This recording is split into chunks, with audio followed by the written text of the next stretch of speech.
So, I'm Andy Parker, I'm here with Ian J, and this is Josh Allen's Passion Project proposal. Awesome. For my passion projects, well, first of all, I want to talk about the stuff that I have done in my in the past and what I've learned. I've learned to produce for multiple different genres and to do it all by myself. So for my last year final project, I mixed, mastered and recorded a Screamo EP all by myself with the help of a vocalist who came in, and I learned about how I can record vocals and mix them as I was going along. I've also, so the genres I've done is Screamo, Shoegaze, Slowcore and Ambience, and I've released my projects on 2 different accounts, which is Until Last Sunflower and Flowers from the Stratospheric. One's got way more streams than the other. I've also learnt how to sound engineer as a tech for places like The Pump, which is a venue. So I've sound engineered there for indie bands like the Sunnies and the Vivas at one point, helping out because I was shadowing the sound engineer and setting up the speakers and mixing as they were playing along. I've also learnt how to score for TV a little bit, for a documentary show called Blue Planet, and for a video game trailer, Skate 4, and which is also what I want to go into for this project. So for this project I want to score 6 different scenes from multiple different movies and their genres, which is also what I want to do in the future. But yeah, so the research that I'm going to be doing is analysing 3 different films, which is going to be Eternal Sunshine of the Spotless Mind, 20 Years Later and Smile 2. The reason I chose Eternal Sunshine is because it's quite an art and romance dramatic movie, which focuses more on visuals and immersive qualities rather than the actual speech of the film, and so it's trying to make you immersed into the film using those visuals and all the audio in the actual film, which will give me a lot of space to create big open sounds from orchestras or ambient melody focused stuff. For 28 Years Later, I chose that because that's also a visual based movie, but is more based on horror grounds and has got a deeper meaning than a standard horror movie. So the camera shots that they use are very interesting. They use an iPhone for some shots in the movie, and to make that greater quality than the first movie had, that Danny Boyle chose to direct. And the audio, the score of this movie is horror-esque, but it also has deeper meanings of Arrested Development and growing up in this world of horror. And so the score matches those qualities of horror, but also with a deeper meaning within the score, which will give me grounds for artistic horror, which is also one of the movies that I'm going to be scoring. The reason I chose Smile 2 to analyse is because it is purely horror based and quite horrific sounding. I first watched it years ago, and I couldn't watch it because the sound scared me so much, because in the first scene they used, I can't remember, it was called a daptophone, which was an instrument I've never even heard of until I did a little bit of research prior to this. And so I want to use obscure instruments that I haven't used in films to make that eerie sound. So that's my first research. I'm going to be, for other primary research, I'm going to be doing questionnaires about what people's favourite scoring is, so that can give me some idea of what they're after when they're watching a movie. And also I'm going to be asking my lecturers I'm going to interview my lecturers questions about scoring because they have a little bit of understanding of scoring in like game trailers or games in general. For my secondary research, I'm going to be doing. I'm going to be looking into YouTubers such as Mark Giovanni. I think that's who you pronounce his name. He does a lot of scoring techniques, so I can have his own personal view of how to score, which will be very useful because he's at that professional quality that I'm not. And I'm going to be looking at websites, for example, Premium Beat, which is a website page for techniques and elements for music scoring, because I think that'll be quite good, because another different perspective on a website would give me an idea of where I can go for, and it could also be more visual based and more descriptive rather than a person who's talking at me. It can have more description into the website. I'll also be looking into documentaries. For example, the behind the scenes of Super 8. They have a short documentary about the scoring behind Super 8, and that will be very useful because they are actively doing a film and telling us the reason why he's making those decisions while he's making the film. So that will give me reasons and what to look out for when I'm scoring myself. Problem solving. Yeah, so the problems that could occur would be writer's block, organisation and planning, software malfunctions, and booking studios. A very big thing that happened last year in my final project was organisation and planning, and also the booking of the studios, because my last year I wanted to do a 5-track EP, but because of booking the studio became really tricky and overcomplicated, so it cut down on what we were having to do for our final project. So it ended up being a 2-track EP with a demo, which is something I don't really want to cut down on this year. I want to be able to do all 6 scenes and fully score them and have them fully mixed and mastered, which is why organisation is such a big thing in this final project. Writer's block is something that's quite common. It's quite bad to get out of. I usually get it after I've spent hours on one thing. So the way I can get out of that is by doing multiple different things, because it will have me have a fresh mind on the different genres I'm doing, because doing different genres will get my mind out of that setting for that one genre that I spent hours on. And also I find that listening to music helps me get out of writer's block, which is a way to problem solve out of that mindset. Organisation planning. So I did talk about organisation earlier, but I've made a schedule for me to follow weekly. So every week will have a specific thing to do, and how long I should do it for, and what to look out for, and that's all been written down for me to do. And I've given myself space that I didn't give myself last year to produce my track, all of my tracks, and my scorings. Software malfunctions. I'm going to be looking into. I'm going to trust my own equipment this year, because there was some stuff that happened last year.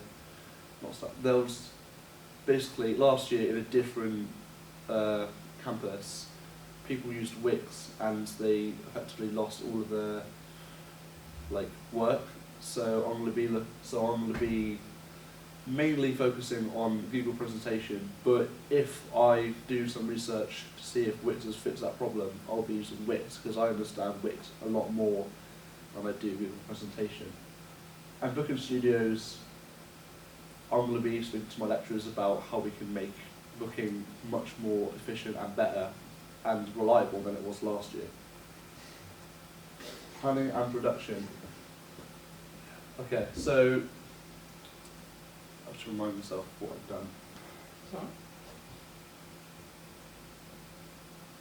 Yeah, so I've talked a bit about plan of production on the last slide, but effectively I'm going to be sticking to my strict schedule that I've set. For example, I've done, for one of the scorings, it's going to be 6 minutes long, which is quite lengthy, so for that week it's going to be dedicated strictly to doing that. And then next week it will be strictly relying on mixing and mastering for that one scene without distracting myself with anything else, like other scenes and research I have to do. And that's all going to be left for the rest of the week, so I can spread it out evenly with the not as lengthy scenes that I'm doing. So yeah, I'll be using these albums to help inspire my production. So the movies that I'm going to be doing that I can remember for using this is I Saw the TV Glow, which has a lot of themes about trans identity and accepting themselves. And so it's an artistic horror movie, and so it's quite strong themed. So I'll be using Alex G's Rules, which is a very melodic and progressive album. And also the composer, Alex G, was the composer on the movie I Saw the TV Glow. So I'll be using his inspirations as well to get myself into that frame of mind.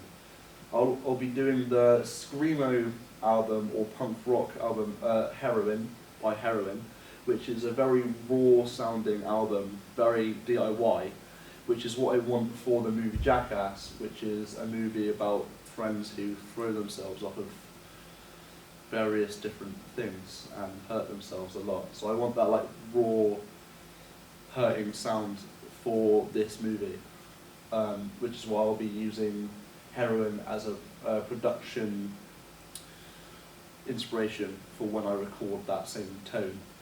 I'll also be using Fantasy, Lots of Hands, for the movie The Person in the Wallflower, which is also a very strong theme movie, but not in the same way that I See the TV Glow is, as it is quite on the nose and very direct. And so I'll be using like an indie rock lo-fi feel for this, as I think lo-fi is quite easy to listen to and enjoyable to listen to, which kind of mirrors how you watch The Person in the Wallflower, because it's quite direct with what's going on, which is also what I want in the scoring, quite easy to think about. So yeah, that is my plan of production. Also another thing, I'll be working on sound libraries and blogs and research. So I'll be researching all of my primary and secondary and putting those into presentations and Wix sites, depending if Wix has sorted out their issues. And I'll be also recording blogs. So for the evaluation, I could look into the blogs and use those blogs to see how the project has changed over the course of its run. I'll also be making sound libraries for some movies that require sampling. For example, Smile has a lot of sound design that I'm going to be doing for that film, so I'll be making sound libraries for that. And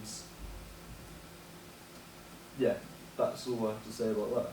Also, I'll be making a much more organised site on either Wix or presentation. Passion project. I've already told a lot about it, but basically, these are the movies that I'm going to be scoring. I Saw the TV Glow, which is an art horror movie about trans identity and accepting themselves in a quite metaphorical way. Smile, which is a 2022 horror film about like a smiling monster. Pineapple Express, which is one of my favourite movies of all time, about, I'm not going to explain the plot of that movie. Skins, the 4th season, which is about like the Bristol clubbing scene, and also is very bad at describing what it's like being a teenager. Jackass, which is about stunt people in a documentary style way, and Perks of Being a Wallflower, which is a dramatic coming of age movie. This is a comedy movie, I should say, I've got to mention, and that's also quite drama, but also got like quite coming of age aspects, so they're quite similar, but in very different ways. So I'm going to be scoring for 6 movies and 5 movies and 1 TV show, all ranging from different genres, as I've just said. And each of them are going to have its different sound. So the first one is going to be quite indie and artistic sounding. So I'm going to be using Alex G as a reference, as I've said before. Smile's just plain horror, so I'm going to be using inspiration from the second Smile from sound design, because they have a lot of good sound design qualities that I've never heard of before. Pineapple Express, I'm going to be looking into the history of hip hop and its relevance to gang violence, because it was made in that same way that this is, which is a movie about, like, in a short-term sense, a drug war between these 3 idiots and an entire gang. So I'm going to be looking into the hip-hop and gang violence and how I can make that sound into this film for the scoring. This is going to be based on the Bristol clubbing scene, which I think from the 2010 scene has got a lot of like house techno and electronic music in the clubs. So I'm going to be producing techno or house music depending on how the scene goes. But I'm also going to blend the visuals of the opening with like dramatic horror sense, because it's quite strong themed in the opening, which is basically a girl in the club and she commits suicide. So I want to blend like the dramatic club music with the dramatic themes of what's happening. This is going to be punk rock / screamo raw sounding, because I want to immerse the audience as if they're being beaten up by these people. So I'm going to make sure that it sounds as raw as possible to make it look as raw as possible. Perks of Being a Wallflower is going to be art, lo-fi stuff, because it's quite on the nose. As I've said before, I've already described what's going on there. So that is my passion project. 6 different scorings over the course of, I think, 6 weeks, 5 weeks, 7 weeks, 8 weeks, 9 weeks, 10 weeks. 10 12. weeks. 12 weeks. I didn't even know that. I was doing You've just written your schedule, dude. I forgot. Make sure you keep your schedule. Be organised. Evaluation. Basically, I'm going to be analysing the similarities between my scenes and its original scenes. So, like the scoring of the scoring of I Saw the TV Glow, I'll also be comparing to its original scoring, Alex G, which is who I'm using to inspire for the film. But I want to stay away from listening to the scene, so I can have my own personal take on the scene itself. So I'll be analysing all of the scenes and how they blend, and if the techniques that I've used work as the same way as its original composition does. I'll also be making sure, because I'm quite biased because I've made it, I'll make sure my peers and my lecturers will watch the scene and tell me if I've done good, if I've done bad, and how they feel when they watch the scene itself. So I can use that and measure how well I've done, at the end of the evaluation. I'll be creating questionnaires for people to fill out about how they felt. Yeah, so I've said that.